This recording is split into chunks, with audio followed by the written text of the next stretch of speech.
Assalamualaikum warahmatullahi wabarakatuh. Jumpa lagi dengan saya Bu Nurul. Kali ini kita belajar di kelas 11.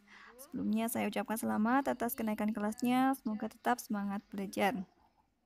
Pada pertemuan kali ini kita akan belajar pada KD 3.1 yaitu pendapatan nasional. Materi sudah saya share di Google Classroom maupun di ruang edukasi kita di sinau.sma-negeri2cepu.sch.id. Silakan kalian view dan di-download sehingga bisa mempelajari materi terlebih dahulu secara mandiri. Nah, materi pertemuan kita yang pertama di kelas 11 ini pada KD 3.1 pendapatan nasional karena materinya cukup luas sehingga nanti kita bagi menjadi beberapa kali pertemuan. Untuk pertemuan pertama ini nanti kita akan mempelajari tentang pengertian dan manfaat dari pendapatan nasional. Adapun tujuan pembelajaran ini yaitu pertama kalian diharapkan mampu menjelaskan pengertian pendapatan nasional. Kemudian yang kedua, menjelaskan manfaat perhitungan dari pendapatan nasional. Sebelum memasuki materi, coba kalian amati kedua gambar yang tersaji pada layar. Ada gambar 1 dan gambar 2. Silahkan kalian amati, kalian cari perbedaannya dan kaitkan dengan pendapatan nasional. Jadi dari mengamati fakta yang ada atau gambar yang ada pada pada gambar tersebut, kalian bisa lebih mudah memahami pendapatan nasional.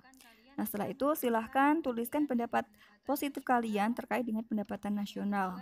Silahkan komentar hasil pengamatan ini kalian kirim di kolom komentar Google Classroom maupun di WA Group. Nanti kita diskusi di sana. Oke, untuk pengertian pendapatan nasional, pendapatan sendiri adalah jumlah uang yang diterima oleh perusahaan dari aktivitasnya atau hasil penjualan dari pelanggannya. Sedangkan nasional ini kaitannya dengan kebangsaan. Oke, menurut para ahli, pendapatan nasional yang pertama oleh Alfred Marshall. Pendapatan nasional adalah tenaga kerja dan modal dari suatu negara yang mengolah sumber alamnya untuk memproduksi sejumlah neto komoditi baik material dan imaterial, termasuk juga jasa dan sejenisnya. Kemudian pengertian yang kedua, menurut Arthur Cecil, pendapatan nasional adalah bagian dari pendapatan objektif masyarakat, termasuk pendapatan yang berasal dari luar negeri yang dapat diukur dalam uang. Kemudian yang ketiga, menurut Irving Fisher, pendapatan nasional yang hakiki adalah neto yang langsung dikonsumsi di tahun itu juga. Sehingga bisa kita simpulkan, pengertian dari pendapatan nasional adalah merupakan seluruh pendapatan yang diterima oleh seluruh anggota masyarakat atau seluruh rumah tangga keluarga dalam suatu negara dengan kurun waktu tertentu, biasanya dalam waktu 1 tahun. Berbicara seluruh anggota masyarakat itu sendiri, bisa dikatakan sebagai pelaku ekonomi, yaitu rumah tangga keluarga, rumah tangga produsen, pemerintah, dan masyarakat luar negeri. Jadi 4 pelaku ekonomi ini biasa melakukan interaksi ekonomi yang bisa digambarkan dalam sebuah siklus. Ada 2 siklus, 3 siklus, dan 4 siklus. Dari pendapatan yang mereka terima inilah dalam suatu negara dengan kurun waktu tertentu yang sehingga disebut sebagai pendapatan nasional. Kemudian materi selanjutnya adalah manfaat dari pendapatan nasional. Yang pertama, dapat menggambarkan jenis perekonomian dan strukturnya. Jadi dari pendapatan nasional ini kita bisa mengetahui bahwa sebuah negara ini memiliki struktur ekonomi sebagai negara industri, negara agraris, atau jasa. Kemudian yang kedua, membandingkan perekonomian antar negara dan antar daerah. Dari pendapatan nasional ini kita bisa mengetahui tingkat kemakmuran suatu negara, bisa mengukur atau membandingkan pertumbuhan ekonomi dan kekayaan antar negara.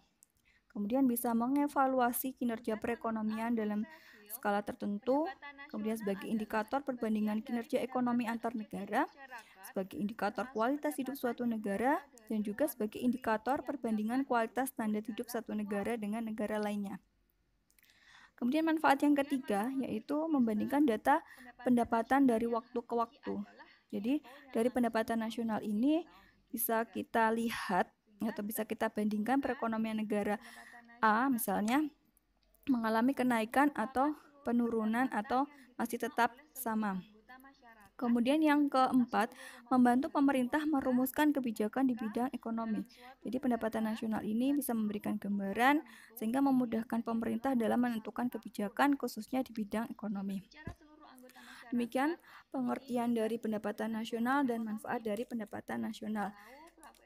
Mudah-mudahan bisa dipahami ya. Dan bisa kita tarik kesimpulan bahwa pendapatan nasional ini adalah salah satu indikator untuk dapat mengukur perkembangan tingkat pembangunan dan kesejahteraan pada suatu negara dari waktu ke waktu. Dan dengan metode perhitungan pendapatan nasional ini dapat diketahui arah, tujuan, dan struktur dari perekonomian negara. Demikian yang bisa saya sampaikan. Kurang lebihnya mohon maaf. Tetap semangat belajar dan sampai jumpa di pertemuan selanjutnya. Terima kasih. Wassalamualaikum warahmatullahi wabarakatuh.